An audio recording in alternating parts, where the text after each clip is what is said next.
Hello, ఎలా ఉన్నారు? అందరూ బాగున్నారా? Welcome back to my channel షబీనతో సరదాగా. ఈరోజైతే ఒక మంచి రెసిపీతో అయితే వచ్చేసానండి. ఇక్కడ సండే అందరూ ఇంట్లో ఉంటారు కదా, ఇంకా మంచిగా ఒక సింపుల్ బిర్యానీ అయితే చేద్దామని చెప్పేసి అనుకుంటున్నాను.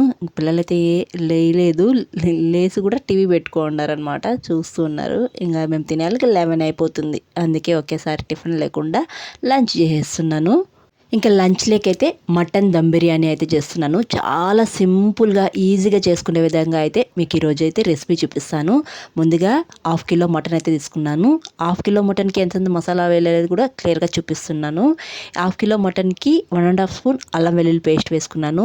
ఒక 5-6 పచ్చిమిర్చి సన్నగా కట్ చేసుకొని వేసుకున్నాను. కొత్తిమీర పుదీనా కూడా సన్నగా చాప్ చేసుకొని వేసుకునేయాలి. ఎక్కువ వేసుకోవాలి పుదీనా. తర్వాత టమాటా గుజ్జు వేసుకుంటున్నానండి. ఈ టమాటాలు ముందుగా ఒక 4 టమాటాలు ఆయిల్లో ఇలా ఫ్రై చేసుకునేసాను.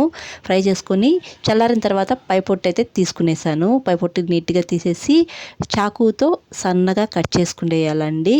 ఆయిల్లో టమాటాని వేయించి ఇలా వేసుకుంటే బిర్యానీ చాలా టేస్ట్గా ఉంటుంది. ఎవరైనా ట్రై చేయకుండా ఉంటే ట్రై చేయండి తప్పకుండా.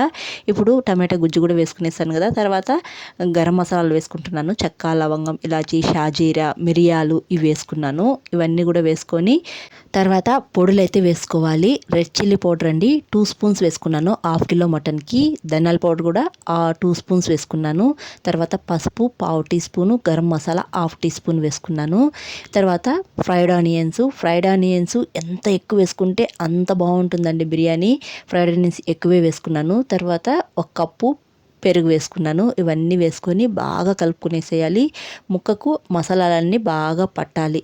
తర్వాత ఆయిల్ వేసుకుంటున్నాను. నేను ఎక్కడైతే ఫ్రైడ్ ఆనియన్స్ వేయించుకున్నాను కదా, ఆయిలే వాడుతున్నాను. ఆయిల్ అయితే ఒక గరిటె వేసుకొని తర్వాత సాల్ట్ వేయడం మర్చిపోయాను, అందుకే ఇప్పుడు వేసుకొని కలిపేస్తున్నాను. సాల్ట్ వేసుకొని బాగా కలుపుకునేసిన తర్వాత ఇప్పుడైతే కుక్కర్లో వేసేస్తున్నాను. నేను ఆయిల్ ఏం వేయలేదండి కుక్కర్లో, ఎందుకంటే ఆల్రెడీ మనం ఫ్రైడ్ ఆనియన్స్ ఆయిల్ వేసుకున్నాం కదా. వేసి కుక్కర్లో వేసుకున్న తర్వాత నిమ్మరసం అండి, ఒక నిమ్మకాయ మొత్తం రసం తీసి వేసుకునేసి ఒకసారి కలుపుకొని వాటర్ వేసుకునేయాలి. నేను 1 గ్లాస్ వాటర్ అయితే వేసుకున్నాను. మీరు 1 గ్లాస్ నుంచి 2 గ్లాస్ వాటర్ అయితే వేసుకోవచ్చు. వాటర్ వేసుకొని మూత పెట్టి ఒక 6-7 విజిల్స్ అయితే కంపల్సరీ పెట్టుకోవాలండి. అప్పుడే మనకు మటన్ బాగా ఉడుకుతుంది. మటన్ ఉడికే లోపల మనకు ఎసురు కూడా కాగిపోవాలి కదా. నేనైతే ఇంకో సైడ్ అయితే రైస్ ఉడికించుకోవడానికి ఎసురు అయితే పెట్టుకునేసాను. దీంట్లో గరం మసాలాలు అన్నీ వేసుకునేసాను. తర్వాత అల్లం వెల్లుల్లి పేస్ట్ కూడా వేసుకున్నాను. తర్వాత కొత్తిమీర పుదీనా కూడా కొద్దిగా వేసుకొని ఎసురు అయితే పెట్టుకునేసాను. ఎసురు కాగిన తర్వాత మనం రైస్ వేసుకోవాలి. రైస్ అయితే నేను నానబెట్టుకునేసానండి. బాస్మతి రైస్ అయితే వాడుతున్నాను. మీకు గాన టైం ఉంటే మటన్లో మసాలాలన్నీ కలిపి ఒక 1/2 అవర్ పెట్టి తర్వాత అయితే బిర్యానీ చేసుకోండి, బాగుంటుంది. నాకు టైం లేదు కాబట్టి చేస్తున్నాను. మా ఆయన అయితే ఇప్పుడు రెస్ట్ తీసుకుంటున్నారు. ఇంతసేపు అన్నీ కటింగ్ చేయించారు నాకు, ఇప్పుడైతే రెస్ట్ తీసుకుంటున్నారు. ఇంక ఎసురు కూడా కాగిపోయింది. ఎసురు ఇలా ఉడుకుతున్నప్పుడే రైస్ వేసుకునేసేయాలి. రైస్ వేసుకొని రాళ్ళుప్పు రుచికి తగిన విధంగా వేసుకునేయాలి. ఎసురు మనం టేస్ట్ చూసినప్పుడు ఉప్పుగా ఉండాలి. అప్పుడే మనకు బిర్యానీలో మనకు ఉప్పు అనేది సరిపోతుంది. ఉప్పు వేసుకొని ఒకసారి కలుపుకొని రైస్ని 70% ఉడికించుకోవాలి. మటన్ కూడా ఉడికిపోయింది. నాకు ఎసురు కాగేలకు మటన్ కూడా ఉడికిపోయింది అనమాట. నేను కరెక్ట్గా 7 విజిల్స్ అయితే పెట్టుకున్నాను. నాకు మటన్ ఉడికిపోయింది. ఇప్పుడు రైస్ కూడా 70% ఉడికించుకునేయాలి. రైస్ కూడా పలుకుగా ఉడకాలండి. పట్టుకుంటే విరిగిపోయేలాగా ఉండాలి, మెత్తగా ఉండకూడదు. రైస్ కూడా ఉడికిపోయింది. ఫస్ట్లో అయితే వేరే బాండీలో కొద్దిగా బాండీకి నెయ్యి కానీ ఆయిల్ కానీ రాసుకొని నేను మటన్ అయితే వేసుకునేసాను. మటన్ వేసుకొని ఇప్పుడు రైస్ని కూడా వాటర్ లేకుండా వడగట్టుకొని లేయర్స్గా వేసుకునేసేయాలి. ఇలా రైస్ వేసుకునేసిన తర్వాత ఈక్వల్గా చేసుకొని ఫ్రైడ్ ఆనియన్స్ అయితే వేసుకునేయాలి. ఫ్రైడ్ ఆనియన్స్ ఎంత ఎక్కువ వేసుకుంటే బిర్యానీ అంత టేస్ట్గా ఉంటుంది. తర్వాత సన్నగా చాప్ చేసిన కొత్తిమీర పుదీనా, కొద్దిగా లాస్ట్లో నెయ్యి, ఫుడ్ కలర్ మీకు ఆప్షనల్ అండి, ఇష్టం ఉంటే వేసుకోవచ్చు లేకపోతే స్కిప్ చేయొచ్చు. ఇప్పుడు దమ్ చేసుకునేయాలి. ఒక 15 నిమిషాలు దమ్ చేసుకుంటే మనకు మటన్ దమ్ బిర్యానీ రెడీ అండి. చాలా బాగుంటుంది. చాలా సింపుల్గా కూడా చేసుకోవచ్చు కదా.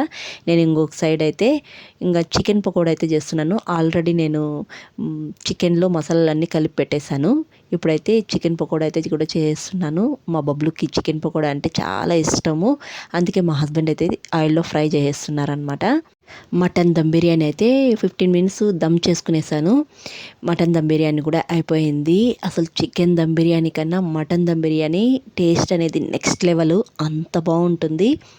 చాలా బాగుంటుందండి. ఇలా సింపుల్గా చేసుకుంటే ఒకసారి ట్రై చేయండి. బాస్మతి రైస్తో చాలా బాగుంటుంది. నేను నార్మల్ రైస్తో ఎప్పుడూ చేయలేదు, బాస్మతి రైస్తో అయితే చేశాను. చాలా బాగుంటుంది. నేను మామూలుగా ఎక్కువగా చికెన్ దమ్ బిర్యానీ మామూలుగా ఇంట్లో వాడే రైస్తో చేసేదాన్ని, కానీ మటన్ దమ్ బిర్యానీ మాత్రం బాస్మతి రైస్తో చేయాలని ఇలా సింపుల్గా అయితే చేశాను. చాలా బాగుంటుంది. టేస్ట్ మాత్రం నెక్స్ట్ లెవెల్ అనమాట. తప్పకుండా ట్రై చేయండి. ట్రై చేసి ఎలా వచ్చిందో తప్పకుండా కామెంట్ చేయండి. ఇంకా మనకు బక్రీద్ పండుగ కూడా వచ్చేస్తుంది కదా, ఈ బక్రీద్ పండుగకి మటన్ దమ్ బిర్యానీ చాలా స్పెషల్. తప్పకుండా ఈ బక్రీద్ పండగకి అయితే ఇలా మటన్ దమ్ బిర్యానీ చాలా సింపుల్గా కూడా చేసుకోవచ్చు. ఈరోజు మాకు లంచ్ టిఫిన్ ఒకేసారి అయిపోతుంది కదా, ఒక 11:30కి అలా తినేస్తాము.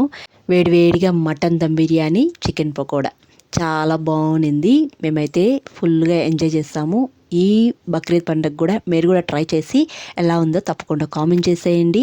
నెక్స్ట్ వీడియోలో చికెన్తో ఒక మంచి రెసిపీ అయితే చేస్తాను. బక్రీద్ పండుగకి మీరు చికెన్తో చేసేట్టుగా ఉంటే అంతే. వీడియో నచ్చితే ఒక చిన్న లైక్ ఇవ్వండి. అలాగే కొత్తగా చూసేవాళ్ళు జర సపోర్ట్ చేసి సబ్స్క్రైబ్ చేయండి. మరొక వీడియోలో మళ్ళీ కలుద్దాం. అంతవరకు టు ఫాలో షబీనాతో సరదాగా. Thanks for watching. See you all. Bye.